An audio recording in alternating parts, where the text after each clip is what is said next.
Hey, what's up everybody? Bdf 44 coming at you with another video. All right. So, of course, with the doctor's appointment tomorrow, I got to make sure that I have them paid early because I'm not sure what time I'm coming back here, and I don't want to risk not getting back by 4:30 for some reason and them locking me out of my room after coming back from the doctor's appointment. So, I asked my uncle to send me the money a little early. He did that yesterday, and I'm going to go pick up what I need to today, get them paid off today. So I ain't gotta worry about that tomorrow.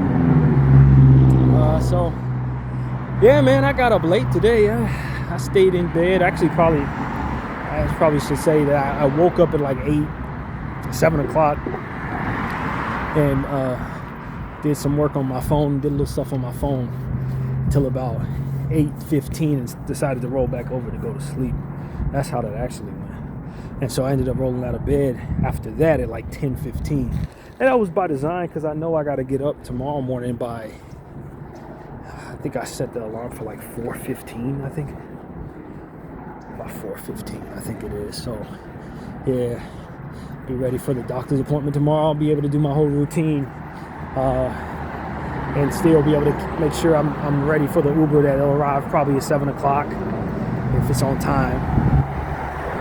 So, yeah, man, that's what it was. I got a little extra rest in with preparation for tomorrow's stuff in mind. And I'm going to go walk down here to the police station instead of getting the money right over here. I'll save some money and get some exercise. And that'll be how my day goes right now. So it's only like, 2 o'clock. So ain't that serious. So yeah, man, this is a nice day. The weather is finally back to normal. It's been some cool nights for our standards though, man. I haven't really loved how cold it's been at night, but at the daytime it's been pretty good. And it's looking like it's gonna be a mid-70s kind of week for the next, I'd say 2 weeks. It seems like looking at the schedule ahead, that's kind of what we can expect, is for it to be rather nice after having some rain weeks behind us. So yeah, man, happy January indeed. It's a lot going on with my Lakers, so I'm trying to keep up with their schedule. They play tonight, they play tomorrow. I don't know how I'm gonna cover all of this, but I'll try. I don't have a feel for how long I'm gonna be at the doctor's office. I just don't know. No idea. And given the fact that I got something really to consider him physically, I don't want to assume that I'm going to be back in a reasonable hour. I don't know. They may want me to see a specialist. They may want me to stay. I don't know what they're going to want to do. But I know this is not my primary doctor. So I'm trying to sort it out to where I cannot necessarily make it back here anytime soon. Is essentially what I'm saying to myself. I expect to come home some point in time tomorrow, but I don't want to assume that just because the appointment is so early in the morning that I'm going to get out of there at a reasonable hour, or that I'm going to get out of there in 2 hours, 3 hours. I don't really know. I really don't know. So that's the part that's screwing me up. And if I get out of there, let's say the appointment's at 8:30 and they get me out of there by 11, that would be ideal. I would love that. Get me out of there by 10 o'clock, just see the doctor, do some talking, and then set another appointment for a follow-up to which other things will be done. That's ideal. That's what I hope for. Then I can get back here by reasonable hours, at least by 2 o'clock, depending on what transportation methods I decide to come back. So if that's the case, then I don't really have to worry about some of these things I'm trying to do for the Lakers tomorrow. Because I didn't start recording the Laker video today until 12:15. So if the appointment's at 8 and they have me back here by 1, then it's almost as if I never missed what I would otherwise do. My hour for uploading the video be the same as what you would expect from me normally. So I don't know, man. That's the part that's bothering me. I don't know how long this appointment is going to take. If I had some notion or some understanding of what to expect, that would be wonderful, but that's just not in place. So what I am glad is that it is early in the morning, so I'm getting it out the way, or so that there's because it's early, I'm one of the first people they'll see, and the likelihood I'm not waiting around for any reason. And so that's what I'm happy about. And it's weird. I'm strange in this way. I'm less worried about what has to happen there, as far as them doing tests and poking me with needles and telling me something's wrong or something, whatever. I'm less worried about that, and more so concerned about all the different things that I gotta do to assure that I'm there on time, to assure that everything that my responsibilities are getting done around the situation.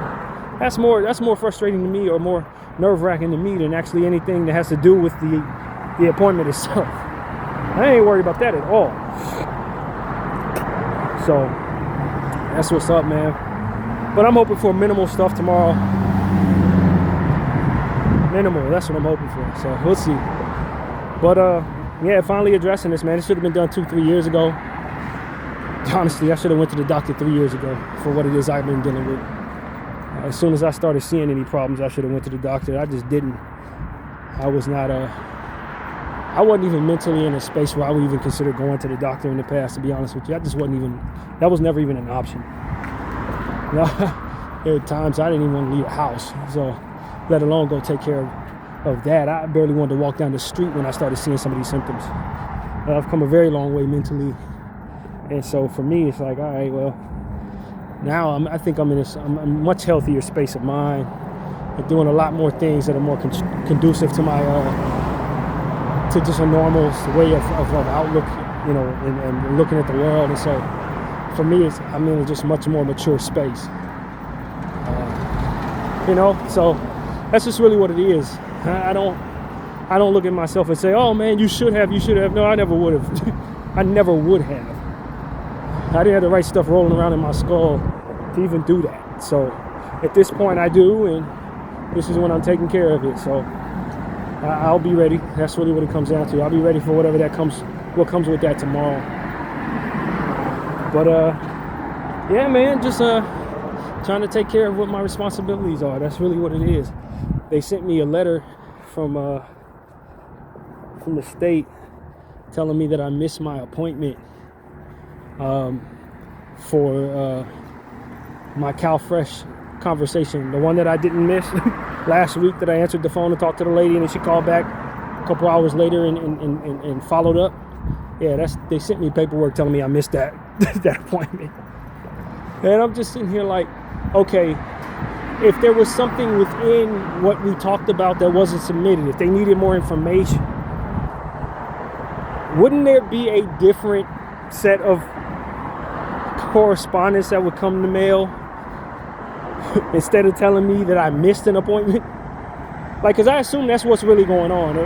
It's not that I missed my appointment, it's that she didn't get all that she needed.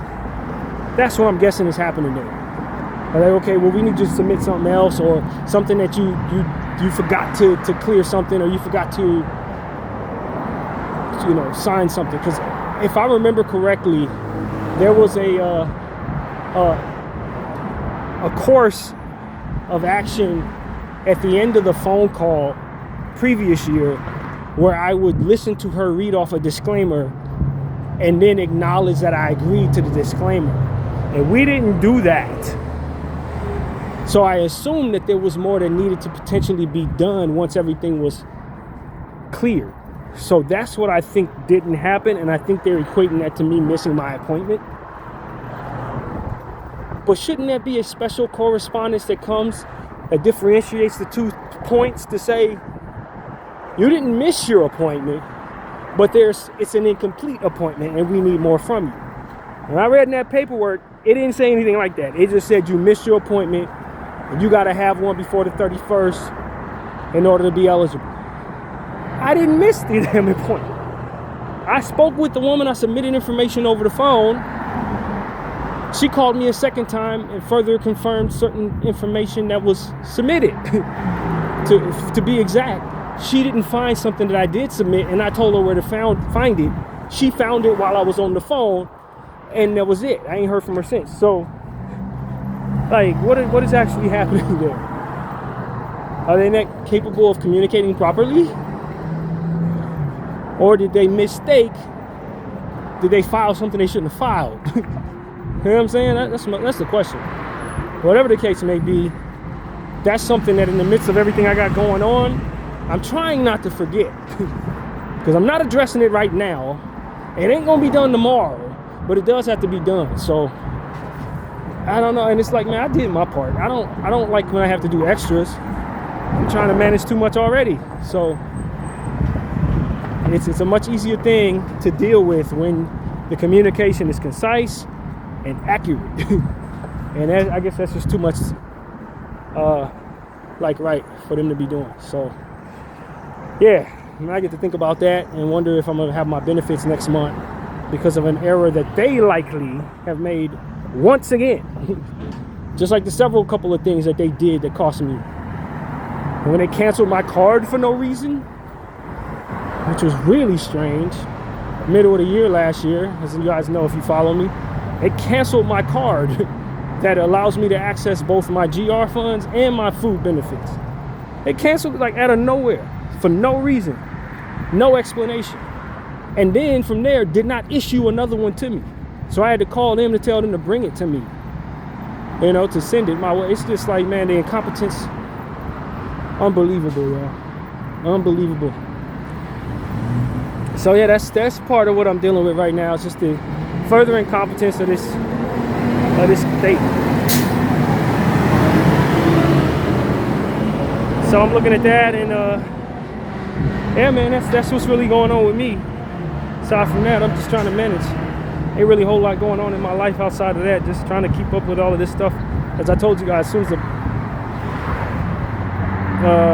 doctor's appointment is complete, I will have gotten through what I consider to be a strenuous stretch over the last 2 months that required me to step out of my routine to meet what needed to be done.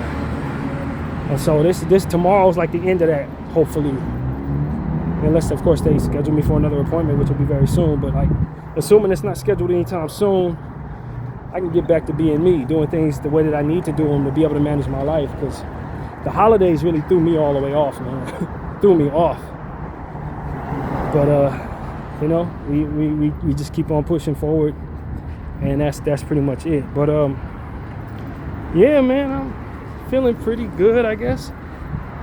I'm not complaining. Been having some stomach issues and stuff like that. Still, recovering from the cold as well. So I ain't been 100%, but I think the elimination of meat from my diet, I'm starting to see the positive effects of that. I'm starting to feel the positive effects of that. So I'm looking forward to seeing what that looks like over the next course of several weeks. See if I lose weight. See if my breathing clears up a bit better, less congestion. I haven't been able to really identify that because as soon as I cut meat out, I got a cold. So the congestion got kicked up. It just seemed like a little insult to injury. It's like, okay, I'm trying to remove meat for that reason, and all of a sudden you get a cold as soon as you do. So you're never able to actually see how you're doing. But that is something that I'm very much interested in seeing how that goes. And so this is what, week 2 of no meat. I haven't had any beef in over a week now, so we'll see what that looks like for my body. And yeah, man, I mean, that's all it is for me. It's a lot of stuff that I wanted to talk about that had nothing to do with me as usual. Everything to do with the stuff that's going on in the world. There's plenty of it. And I guess I'll start with what it is I remember I wanted to talk about, which was, and this is not necessarily anything that I haven't said before, but spiritual provocation is the way I'll word it. And I don't know that this is as much for the citizens of the world and more so about the governments of the world. And you have to understand, spiritual provocation is a real thing for all of those who are at this point reacting to Israel and all of it's doing in this world. What it is trying to do from a spiritual perspective is to provoke governments into harming citizens. That's the moral of what it is that I'm determined. Now, from a practical perspective, a worldly perspective, it's trying to take over lands. It's trying to, control things. for the individual puppets. They're trying to keep their secrets quiet, trying to stay out of prison, trying to align with the winning side, align their pockets, secure the futures and the futures of their family by being on what they feel will be the right side of history, which is not necessarily the moral side of history, but the dominant figures having good favor with the gods of the earth. That's essentially the game that people are playing right now in politics. The gods of the earth are Israel and the Zionists. And what they're trying to do is be in their favor.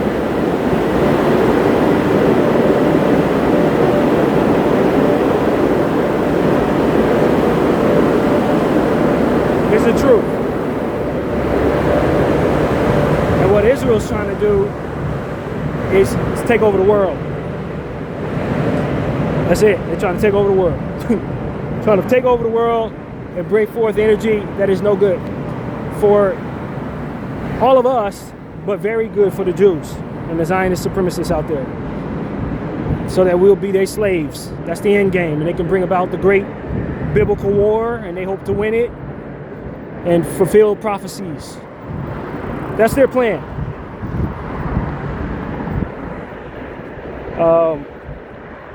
I don't remember the word, the phrase that is used to describe what it is they're trying to put together.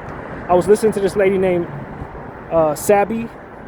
I think her content is called Sabby Says, I believe. I forget the name of it, but her name is Sabrina.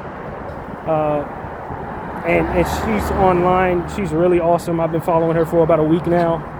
And I listened to her for hours, and she broke down a lot of what it is that they're disarming, a lot of what it is that they are doing. And bringing forth a great deal of information for all of us who are trying to see what the hell's going on. She's given a great deal of information that I think is really helpful. So Sabby, definitely want to look her up. I think it's called Sabby Says or something like that. Yeah, she's awesome. I think she's based out of somewhere in Boston or something like that. Black lady. So yeah, listen to her content. She called it PAX something. PAX, I don't remember the name of it, but the phrase is essentially supposed to mean peace in Israel. Peace in Israel means Israel controls everything, controls the whole world. They're the center of all world trade. That's what peace means to them. Peace means to them they control everything, which we can kind of already tell. That's really what it is. Peace for us means getting along with people, coinciding with one another in our differences, aligning with just being able to coexist. Peace for them means we control every damn thing and everything runs through us. That's the only time they're going to ever see peace. That's the only definition of peace they actually have. So, PAX, whatever the hell phrase, I'll know it soon and I'll be saying it later. But that's what they're trying to bring about, man.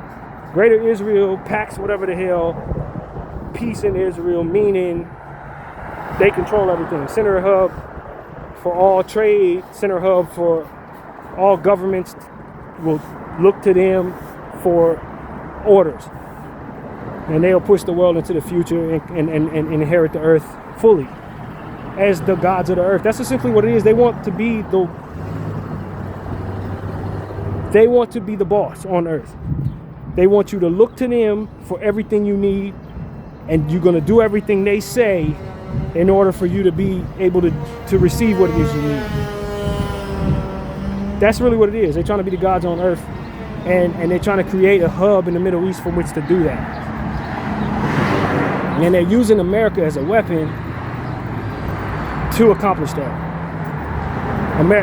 The American war machine is their weapon of choice.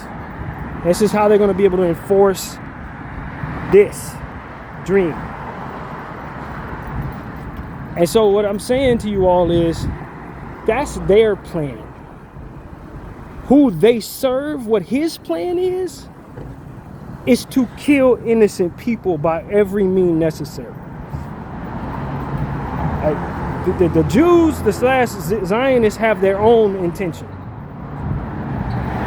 But they serve a Satan, and that Satan wants to destroy them and everything else. Whatever they think they're doing, whatever they believe is happening there, at the crux of it, this is what it actually is. They're meant to kill innocent people and provoke others to do the same. And so what I'm telling you is, what came to mind as I was praying about this is spiritual provocation.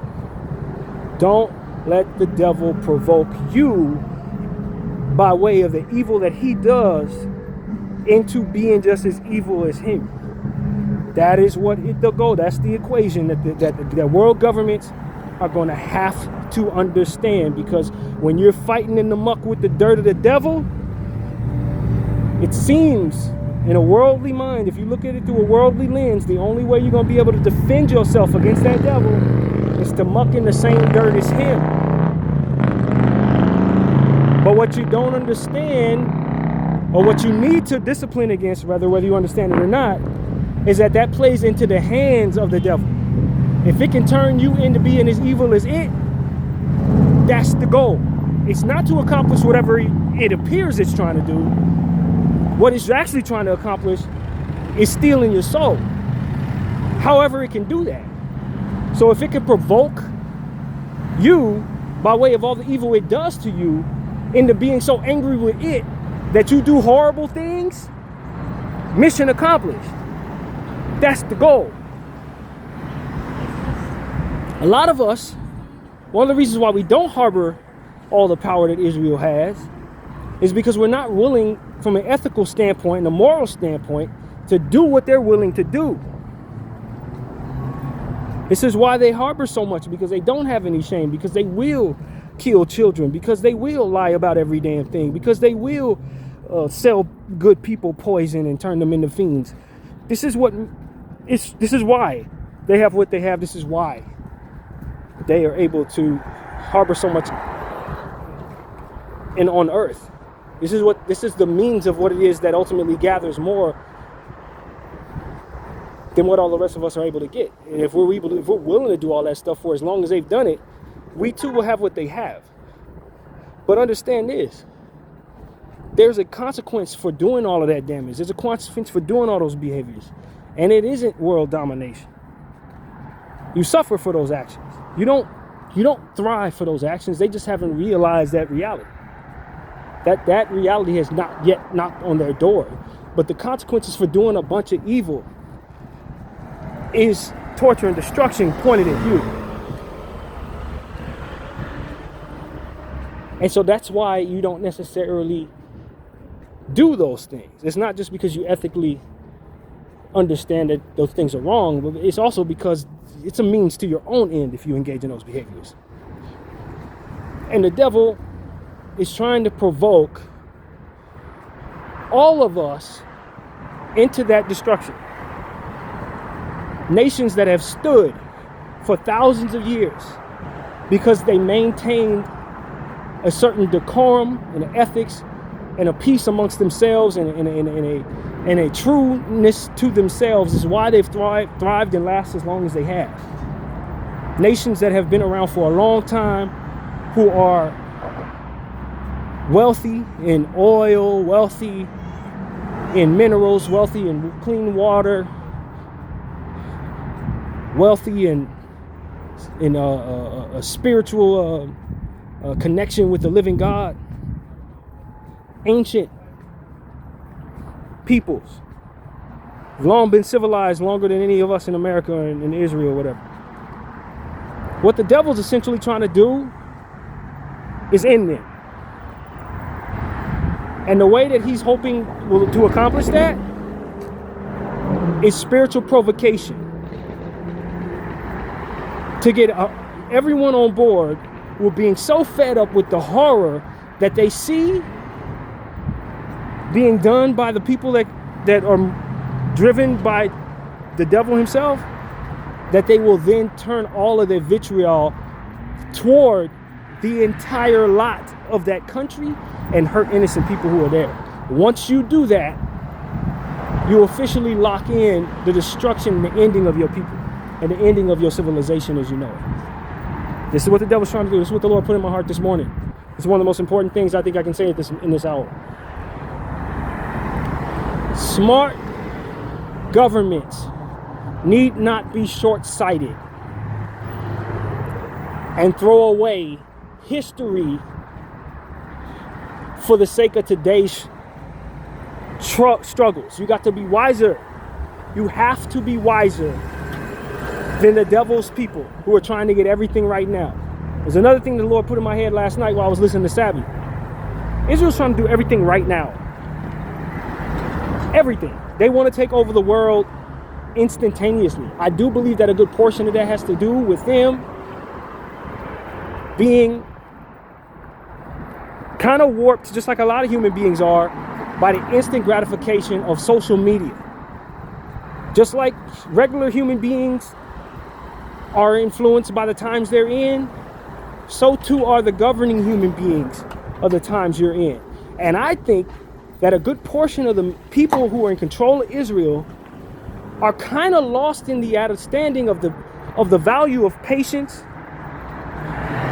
and the understanding of the long-term consequences of such behaviors that they're engaging in, because of the overall engulfing nature of instant information, instant gratification, instant everything. They're trying to move fast, just like we're trying to move really fast. They're trying to have instant success, just like human beings everywhere seem to be trying to have instant success. But the world is not built overnight, and when it tries to be built overnight, a lot of steps are skipped, a lot of things are neglected, and in the presence of that neglect, you can tend to do 20, 30, 40 years of damage in 6 months of trying to expedite the processes of things and move mountains.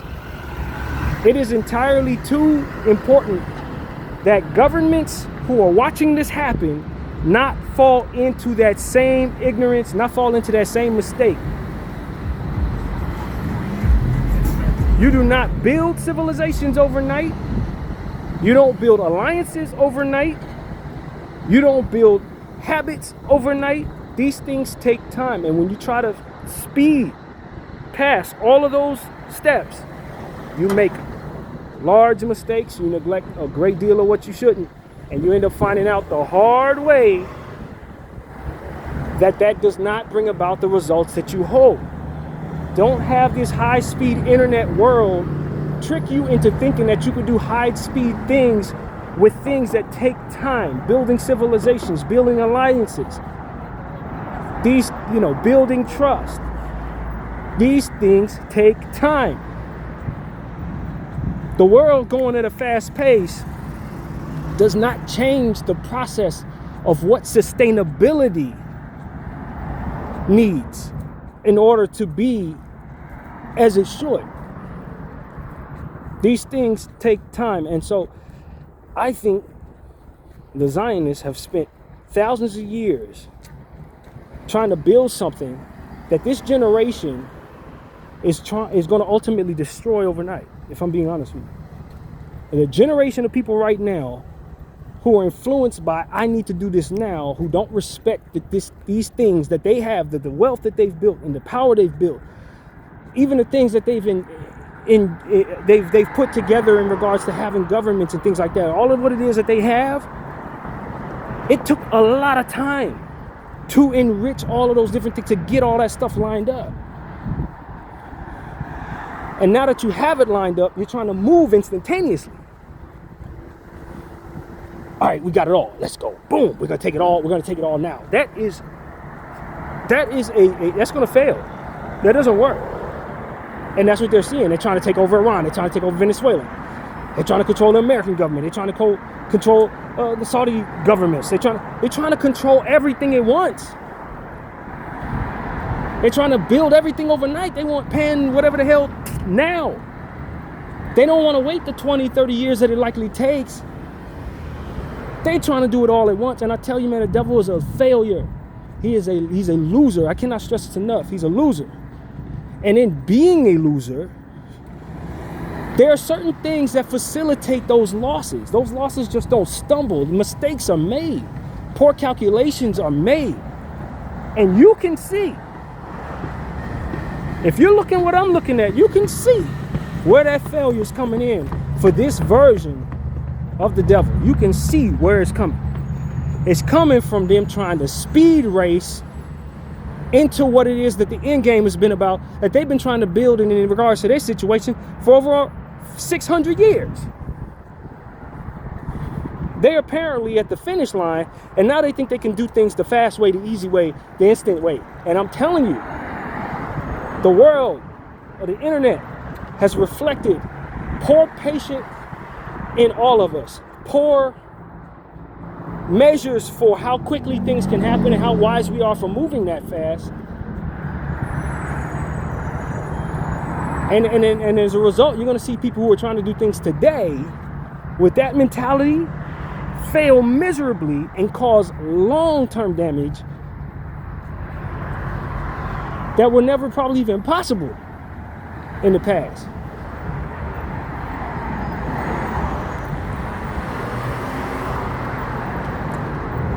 Another thing that I think the Lord put in my heart to share, as I've had this conversation with my sister, she's concerned about all the surveillance state, the surveillance tools that are used by these individuals to spy on all of us. You know, all the different things that they're using to silence us. Tools that they're creating, super smart tools that they're creating for their reasons.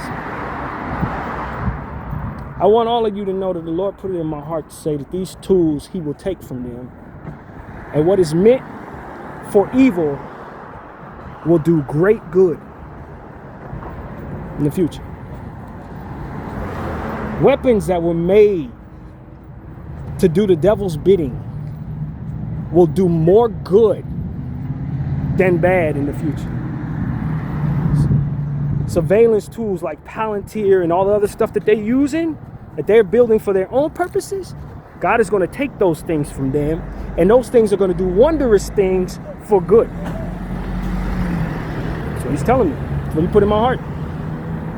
He told me, do not fear these tools because the devil is creating them. Don't fear these tools because he has intentions to use them.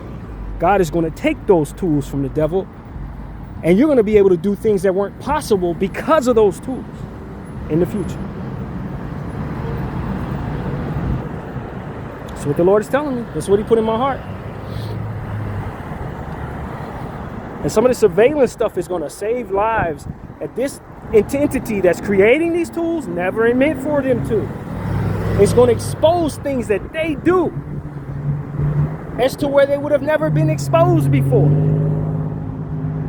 These tools will be to their own undoing. They intend to use these tools to do their intended will, but these will be the same tools that enable their failure in the future. That's what He's telling me. So while they're going about expressing their intentions, as they go about expressing their intentions, as they're going about moving as they intend to move, with everything lined up as they think it's going to be, you just remember what it is that I'm telling you here, what it is that the Lord put in my heart, what He told me. Specifically about Palantir, actually. And other technologies that will probably mimic it in the future. These tools are going to be used to do great things. They're not built for that. Not great as what we would define it to be. But they're not going to be in the devil's hands for long. They're going to be in the hands of those who are going to do good things with them in the future. The devil will be wise to destroy those tools to assure he's not unhappy with what they do. And he is none the wiser to do that, because he's going to initiate his own failure no matter what. And this is just another one of those vessels from which that's possible. All the different things that he's creating, that he intends to do for evil, that he intends to do for Satan. These tools will be used by the Lord's people to do good things, to save lives, and they will do more good in the future than the devil would ever co-sign in the present. That's what the Lord's telling me. Some of these surveillance tools, they're really good for us. The devil's creating them, but they're going to be awesome tools in the future for the rest of us when we get them, and we will. We will have them.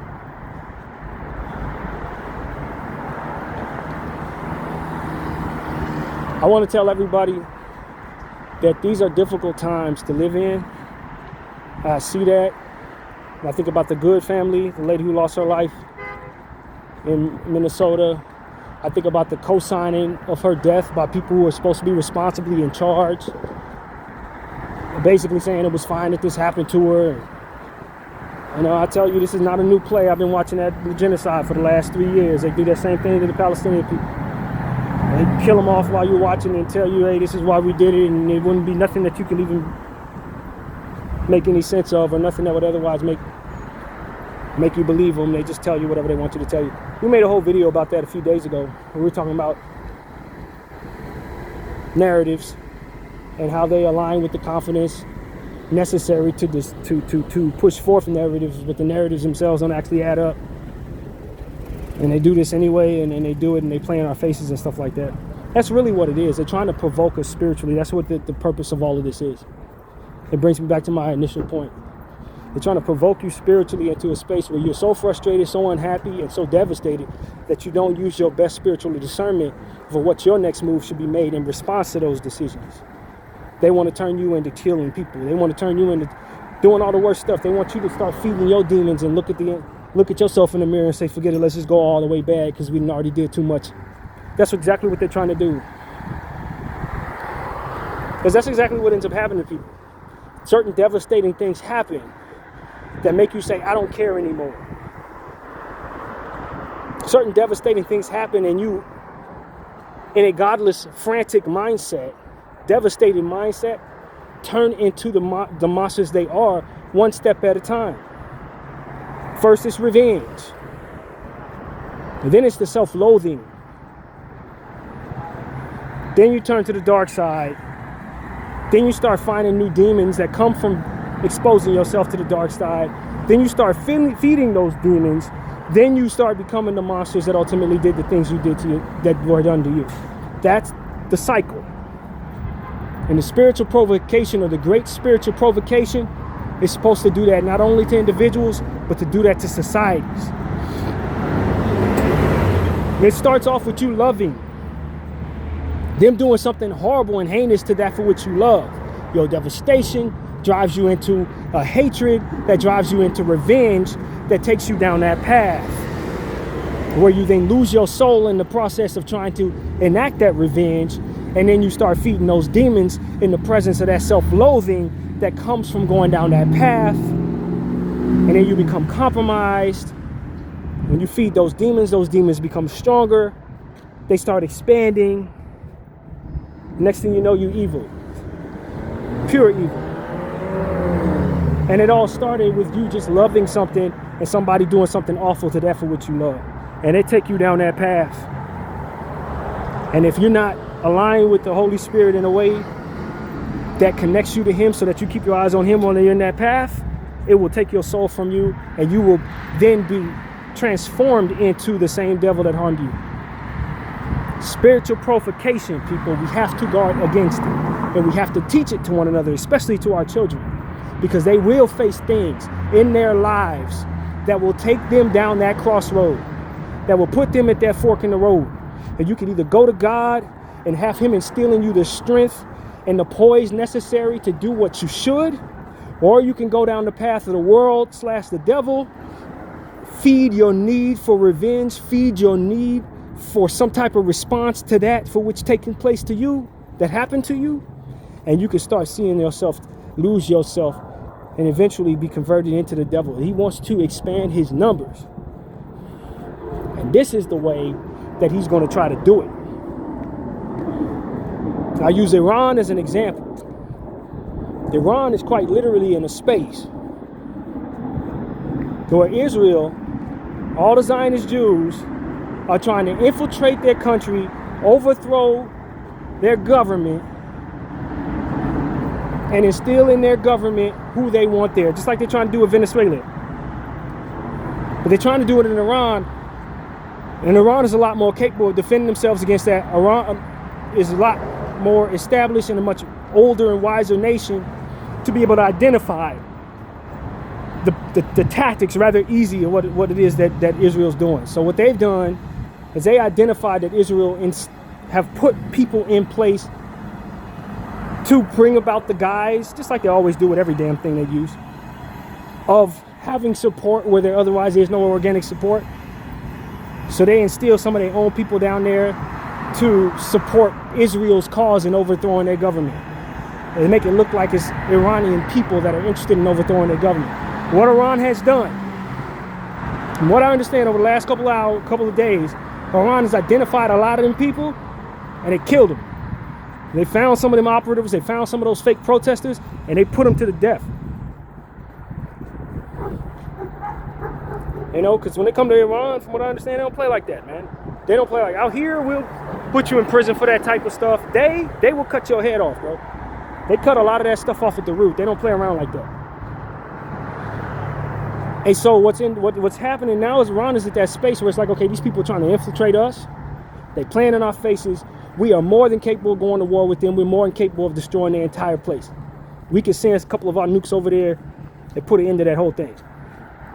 But that's the spiritual provocation. That is what the enemy of God is trying to do to their society. He's trying to make them react to what it is that's being done to them in a provoking type of way so that they will undo great will and karma from above upon themselves. So that the devil will then have his arms around their country and their nation. Because once you start, if you annihilate all of Israel, what you're going to end up doing is killing some good people too. It may not appear to be a lot there, but we got to understand about the Zionist entity. It is a liar. It does do things in the form of deception like the devil it serves. It does hide truths habitually without any cease. So they're going to make it seem naturally as if their entire country is in a united front, if at all possible, against whatever it is that you would want to make you think, using their own people as human shields, to make you think that the only solution, the only measures that should be taken is annihilating the entire place and everybody in it. And they're using their own people as human shields. This is a Zionist practice. It stands behind the good and does evil, and provokes other good to kill the good in front of them and them. That's to convert. That's spiritual provocation. That is a tactic of the devil they serve. This is why they hide in hospitals. This is why they put a lot of their military places in public spaces in their country. It's to use their own people as human shields, and it's a win-win. It's a win-win in the sense that spiritually, if you attack us, then we've done good by our devil, because the devil wants you to provoke others into killing innocent people.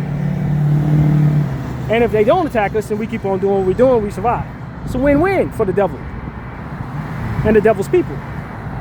That's why that's done. That's a spiritual reasoning why that's done. It's to create a win-win scenario for the devil they serve. And to hopefully provoke people who are in places of power to attack innocent people. That's exactly what they're trying to do. If they stand behind innocent people, and once you attack them, you gotta destroy the innocent people, and as a result, of course, you're destroying your own karma.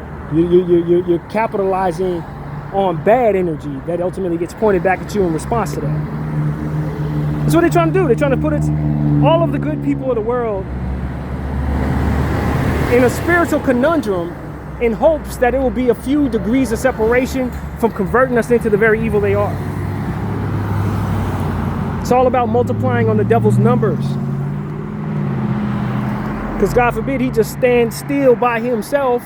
He can't. He needs more. He'll never have enough of any damn thing, let alone people who will support him or run through a wall for him. It's never enough. It's not about defense. He's never going to defend himself. It's about offering up everyone, literally everyone, to slaughter at his own altar. That's what this is about. Not building an army. No. He is building a Sacrifice altar. That's what that is. And those who pride themselves on being of God have to win this battle. They have to win this battle. And these are going to be some hard days. Some of y'all are going to be provoked in some very serious ways to be evil. You're going to have every justified reason to do an awful thing. But your righteous choice is the choice that takes you down a more secure and palatable path every time. And the devil wants you not to know this. He wants you not to do this.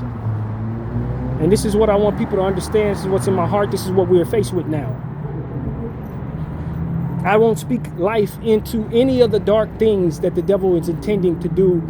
I don't know what he's intending to do, but I know what he's intending to do. You see what I'm saying? It's that kind of thing. So you don't give life to those words, because those words only have meaning in the future when certain occurrences were to occur. Otherwise, it's just us speaking life into the devil's plans. And I don't believe that makes any sense at all from a perspective of somebody who doesn't want bad things to happen.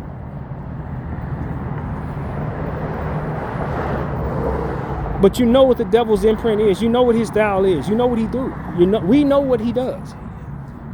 And at this point, we can see it everywhere. We've always seen it, but now in modern times, this generation should have a very clear-cut understanding of what the devil and the devil's people are intending to do.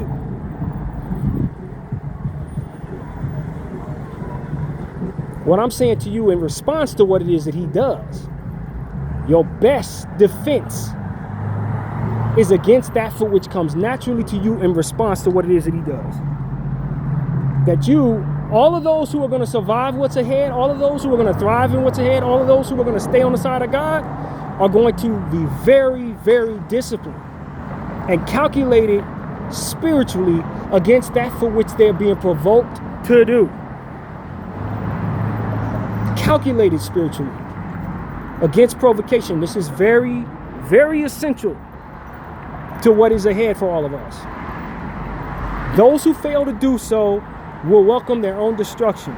Those who succeed in doing so will not only bring about the best possible outcome for themselves, but they will promote that intention as a strategy to defeating the devil himself. And that promotion makes the world that much safer. When more people see the fruit in doing the right thing against that for which is supposed to break their heart, the devil gets a little weaker, and his ability to inflict damage gets a lot less likely, which is essentially all we all want anyway.